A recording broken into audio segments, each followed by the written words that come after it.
মাদককে না বলি, মাদক মুক্ত সমাজ করি। সুসংগঠিত কিশোরদের সাহসিকতায় দেশের জনগণ আজ ফ্যাসিস্ট মুক্ত। কিশোরদের রাজপথে সাহসী প্রতিরোধ আর ত্যাগের বিনিময়ে দেশ আজ গণতন্ত্রের পথে। গণতন্ত্র প্রতিষ্ঠায় বিএনপির নেতৃত্বে যেমন কিশোরেরা এগিয়ে এসেছিল, ঠিক তেমনি সুস্থ সমাজ প্রতিষ্ঠায় সালাউদ্দিন বাবু ভাইয়ের নেতৃত্বে শৃঙ্খলভাবে কিশোরেরা সমাজ গঠনে প্রতিশ্রুতিবদ্ধ।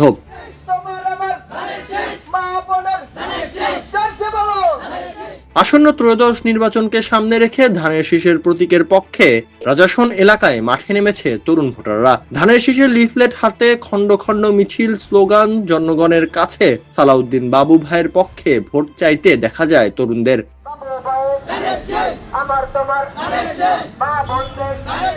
রাজাসন পলানপাড়া এলাকায় তরুণ প্রজন্মের যুবকেরা সালাউদ্দিন বাবু ভাইয়ের মাদক বিরোধী আহ্বানে সাড়া দিয়ে সামাজিক প্রতিরোধ গড়ে তুলতে মাদক বিরোধী বিভিন্ন স্লোগান দেন। তরুণ প্রজন্মের ভোটারদের ভোটাধিকার প্রয়োগের সুযোগ তারা দেশের প্রয়োজনে, সার্বভৌমত্ব রক্ষার প্রয়োজনে কাজে লাগাতে চান। তরুণদের পক্ষে নেতৃত্ব দেন তরুণ প্রজন্মের ছাত্রদল নেতা নাঈম ইসলাম বাদশা। তিনি বলেন, কিশোরদের ঐক্যবদ্ধ থাকা এবং ন্যায্য অধিকার আদায়ে সংগঠিত হওয়ার বিষয়টিকে অনেককে নেতিবাচকভাবে তুলে ধরেন, যা সম্পূর্ণ সত্য নয়। আজকের তরুণেরা জুলাই আন্দোলনে কিশোরের ভূমিকায় অবতীর্ণ হয়েছিল। ফ্যাসিবাদের আমলে এই কিশোরদের দমিয়ে রাখতে গ্যাং কালচার চালু করা হয়েছিল তৎকালীন আওয়ামী লীগের দ্বারা। ইনশাআল্লাহ এই গ্যাং কালচার গণতান্ত্রিক বাংলাদেশে আর ফিরবে না। অপেক্ষাকৃত তরুণ কিশোরেরা সংঘবদ্ধভাবে সমাজের ভিতরকার বিভিন্ন অসঙ্গতির প্রতিরোধ করবে, এটাই স্বাভাবিক। মাদক ও সন্ত্রাসের বিরুদ্ধে কিশোরদের সাহসী পদক্ষেপ রাজাসন এলাকার বিভিন্ন নাগরিক সমস্যা সমাধানের পথ খুঁজে পাবে ইনশাআল্লাহ।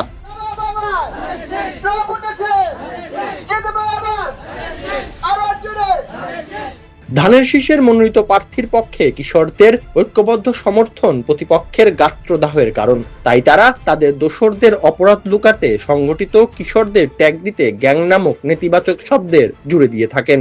আইন শৃঙ্খলা বাহিনীর মুখোমুখি কিশোরদের দাঁড় করাতে অনেক অপচেষ্টা চালিয়ে থাকেন, যা সম্পূর্ণ উদ্দেশ্য প্রণোদিত। ছাত্রদের নেতা নাঈম ইসলাম বাদশা বলেন, নির্বাচনকে সামনে রেখে কোনো নিরাপরাধ কিশোরকে যেন হয়রানি না করা হয় সেদিকে সবাইকে সজাগ দৃষ্টি রাখতে হবে। সেই সাথে মাদক মুক্ত রাজাসন গঠনে বাবু ভাইয়ের বিকল্প নেই।